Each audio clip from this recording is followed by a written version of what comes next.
What happens now? New cabinet leaves questions around constitutional and legal affairs. Familiar faces raise eyebrows. Dr. Andrew Wheatley and Robert Montague return to the cabinet. And the opposition releases names of senators to be sworn in tomorrow.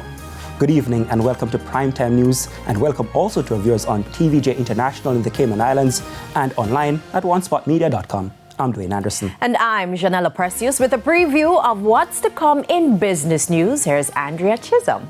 Well, Janella, you spoke about the new cabinet earlier, and Fayval Williams has retained the portfolio of finance. What does she has to say, and what are some of her top priorities? I'll have that and more in the Business Day. And Renardo is also here with a preview of what's to come in sports. Renardo.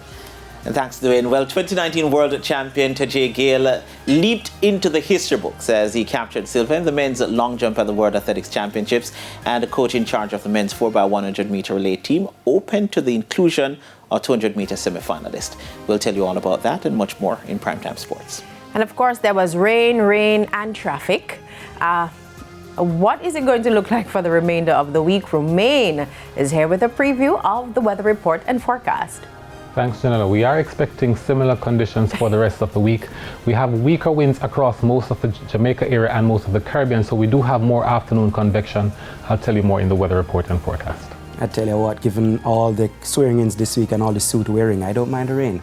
There's also sports commentary and E-Prime and weather in this newscast, but before the break, the feedback question. And this evening, we are asking, what are your thoughts on the newly appointed cabinet? Share comments online at facebook.com/televisionjamaica and post on X at tvjnews. Which one is it again? News Center. News Center. News Center. That's the correct one. Stay with us. Primetime News returns right after this break.